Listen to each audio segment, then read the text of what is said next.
Chris Gayle வந்து தொடர்ந்து வந்து சாதனை படைச்சுக்கிட்டே இருக்காரு. அவரை பத்தி நிறைய விஷயம் இருக்கு. ஐபிஎல்ல வந்து ஒரு சீசன்ல அவர் யாருமே ஏலத்துக்கு எடுக்கல.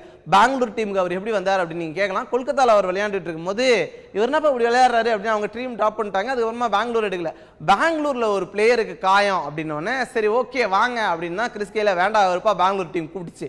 கூட்டு போனதுக்கு அப்புறம் தான் என்னையா அப்படி எடுத்தீங்க அப்படின்னு சொல்லி அட்டி பிரி வெளுத்து கட்டிக்கிட்டு இருக்காரு Chris Gayle. So Chris Gayle வந்து தவமின்றி கிடைத்த வரமே அப்படின்னு விஜய் மல்யா பாடினாலும் ஆச்சரியப்படுறதுக்கு இல்லை. அடுத்ததா பார்த்தீங்க அப்படின்னா ஒருத்தரை பத்தி பார்க்க போறோம். அவர் யார் அப்படின்னா சின்ன பையனா இருந்தாரு, சின்ன பையனாவே இருக்காரு அப்படின்னு பல பேரும் ஆச்சரியப்படக்கூடிய பார்த்திவ் பட்டேல். பார்த்திவ் பட்டேல் ஒரு ரெக்கார்ட் பண்ணியிருக்காரு. அது என்ன அப்படின்னு நீங்க கேட்கலாம். என்னப்பா அவர் என்ன பண்ணாரு, செஞ்சுரி அடிச்சாரா இல்ல சிக்ஸரா அடிச்சாரா 6 பால்ல 6 அப்படின்னு உங்களுக்கு டவுட்லாம் வரலாம். அவர் பண்ணிருக்க ரெக்கார்டு என்ன தெரியுமா?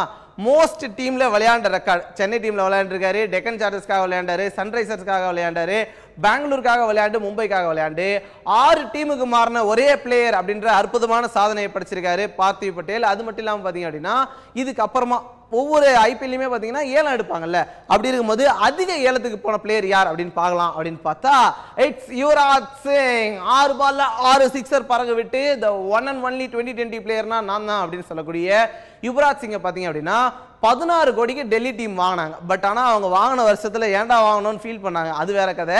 பட் ஆனா ஐபிஎல் வரலாற்றை பொறுத்த வரைக்கும் 16 கோடிக்கு வாங்கப்பட்ட ஒரு பிளேயர் அப்படின்ற பெருமை யுவராஜ் சிங்குக்கு மட்டும்தான் இருக்கு. இதே போல பாத்தீங்க அப்படின்னா ஃபாரின் பிளேயர் யாரை எடுத்திருக்காங்க அப்படின்னு பார்க்கலாம். அப்படின்னு பார்த்தா வா இவரியா வேர்ல்ட் கப்ல கடைசி வால்ல போட்டு கொடுத்தாரு பிராத்வைட்டுக்கு அப்படின்னு நீங்க ஆச்சரியமா பார்க்கலாம். பட் பென் ஸ்டாக்ஸ் தான் வந்து எடுத்திருக்காங்க. அவர் தான் வந்து ஐபிஎல் ஏலத்துல அதிக விலைக்கு எடுக்கப்பட்ட ஃபாரின் பிளேயர். 14 கோடி ரூபாய் கொடுத்து அவர் எடுத்திருக்காங்க. சோ இவரை எடுத்தது தான் வந்து அதிகப்படியான ஃபாரின் பிளேயருக்கான கொடுக்கப்பட்ட விலையா பார்க்கப்படுது. அதுக்கப்புறமா வந்து ஒவ்வொரு டீம்லயும் அதிகபட்சமா யார் யார் நல்லா விளையாடுறாங்க அப்படின்னு பார்க்கலாம். இதுல பாத்தீங்க அப்படின்னா ஒரு டீம்ல இருந்தா யாருமே ஒழுங்கா விளையாட மாட்டாங்க, ஆனா ஒரு டீம் விட்டு வெளியில வந்தா நல்லா விளையாடுவாங்க அப்படின்ற பெருமை இந்த டீமுக்கு இருக்கு. அந்த டீம் தான் டெல்லி. அதுல பாத்தீங்க அப்படின்னா டிவிலியர்ஸ், மேக்ஸ்வெல், வார்னர், யுவராஜ் அப்படின்னு இம்ரான் தாஹிர் வரைக்கும் நிறைய பிளேயர்ஸ் இருந்தாங்க. அவங்க டெல்லி அணியில இருந்தப்போ ஒழுங்கா விளையாடவே இல்லை. பட் ஆனா அவங்க டீம் விட்டு வெளியில அனுப்பிச்சிட்டாங்கன்னு வச்சுங்களேன், ரொம்ப நல்லா பெர்ஃபார்ம் பண்றாங்க. அதனால நீங்க என்ன பண்ணணும் அப்படின்னா நல்லா விளையாடணும்னா டெல்லி டீம்ல இருந்து வெளியில வர பிளேயர் யாரையாவது வாங்கணும் அப்படின்ற மாதிரி ஐபிஎல்ல ஒரு சிம்பத்தி இருக்கு. அதுக்கப்புறமா பாத்தீங்க அப்படின்னா இன்னொரு டீமை பத்தி பார்க்க போறோம். சென்னை சூப்பர் கிங்ஸ் டீம் பாத்தீங்க அப்படின்னா இது வரைக்கும் கேப்டனையே மாத்தினது இல்ல. விளையாடிய 8 தொடர்கள்லையும் தோனியே கேப்டன் இருக்காரு. நம்ம தலை தோனிக்கு பெரிய விசில் அடிங்க அப்படின்னு சிஎஸ்கே வந்து டீமை வந்து கேப்டனை மாத்தாத டீம் அப்படின்ற ஒரு பெருமை வச்சிருக்காங்க. அது மட்டும் இல்லாம சிஎஸ்கேக்கு இன்னொரு பெருமை இருக்குங்க. அது என்ன அப்படின்னா ஒரு ஐபிஎல் தொடர்ல அதிக முறை பிளே ஆஃப்ல விளையாண்ட டீம், அதிக முறை இறுதி போட்டியில விளையாண்ட டீம், அது மட்டும் இல்லாம இறுதி சுற்றுல வந்து பங்கேற்றிருக்க டீம் அப்படின்னு சொல்லிட்டு பல சாதனைகளும் வச்சிருக்காங்க.